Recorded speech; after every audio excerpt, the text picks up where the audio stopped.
Presented by Cho Jumur Sathi 1.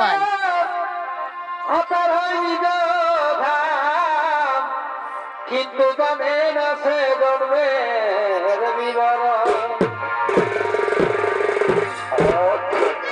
কোন বংশে জন্ম কিবা তার ধর্ম কোন বংশে জন্ম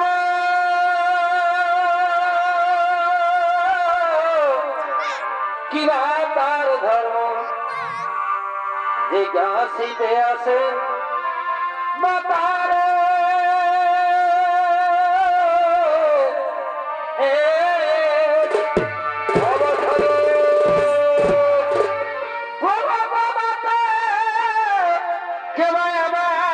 পিতা বল জননী আমারে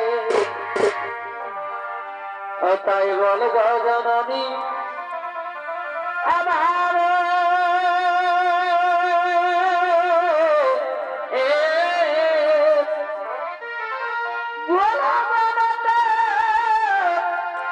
আমার পিতা বল জননী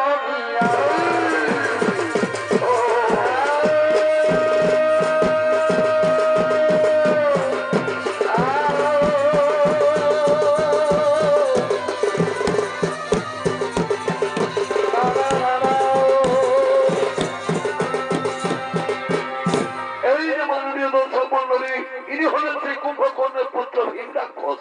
আর ভীমরাক্ষসের ভূমিকা আপনাদের মহামন্ত্রী নৃত্য অভিনয় করে দেখাবেন ওস্তাদ অজিত কুমারের প্রধান শিল্পী ওস্তাদ প্রদীপ চন্দ্র নায়ক। পুত্র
কে বা আমার পিতা?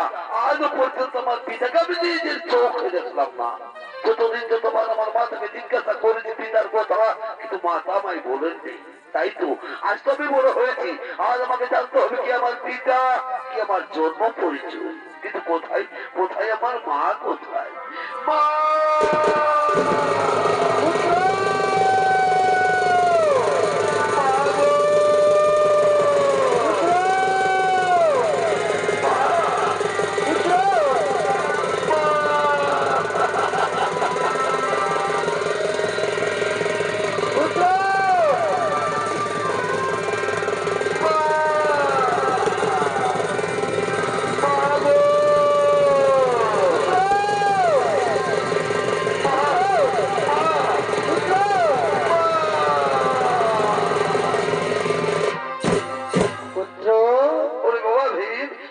দেখেছিস বাবা?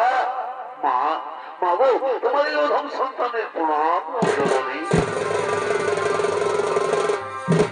দীর্ঘজীবী হোক পুত্র, দীর্ঘজীবী হোক।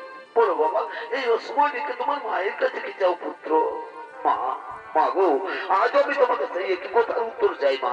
একবার দয়া করে বলে দাও জননী, দেবদত্ত চক্ররক্ষ কিংবা কোন ধরিব কিন্ন, কোন বংশে আমার জন্ম, কে হয়ে আমার পিতা? মা, মা গো, তাহলে কি আমার জন্ম রহস্যে ঢাকা? না, বলিস ও কথা বলিস বাবা। ওই পুত্র, তোর জন্ম রহস্যে ঢাকা নয় বাবা, তোর জন্ম দুঃখ কষ্ট বেদনায় ভরা। তবে সঙ্গে পুত্র, তোর জন্ম পরিচয়, তোর পিতৃ পরিচয়। রাক্ষস বংশ হয়েছে তোর জন্ম।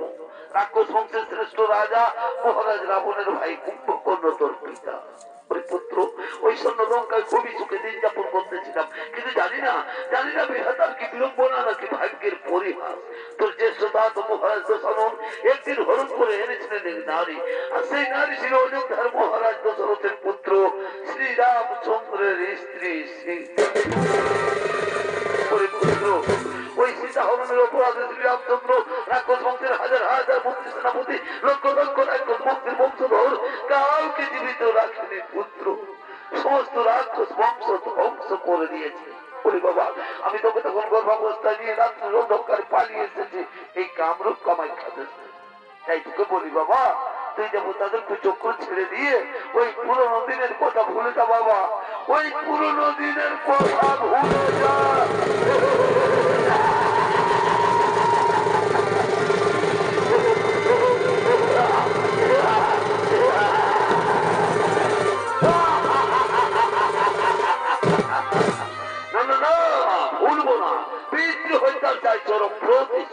সহস্র বছর ধরে ব্রহ্মদেব করিব কঠোর আরাধনা, দেখি আমার আরাধনায় ব্রহ্মদেব সন্তুষ্ট হোক কি না।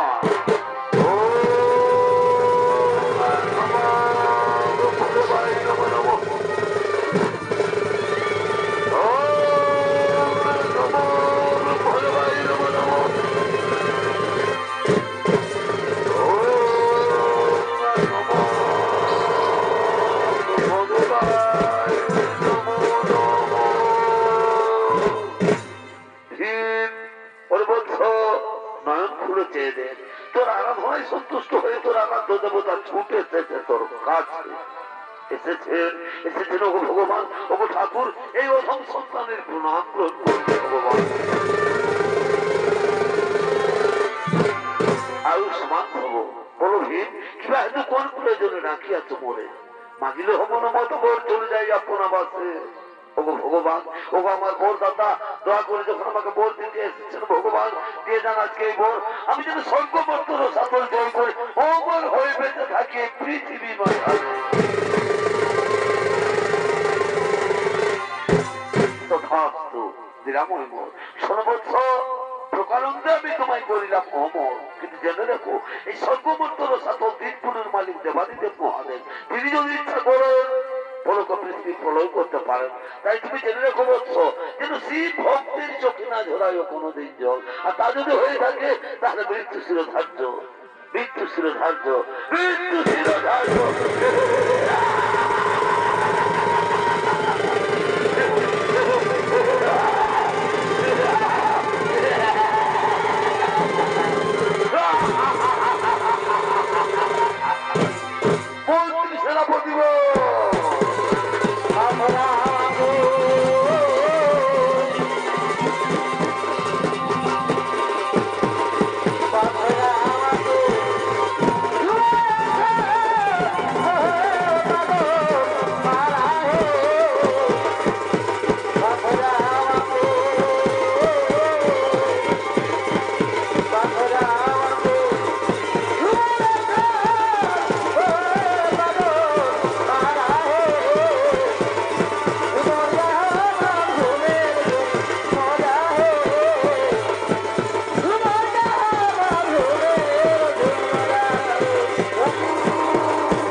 ওই সর্বমন্ত্র সাতল বীরপুর আমার মুঠোর ভিতর।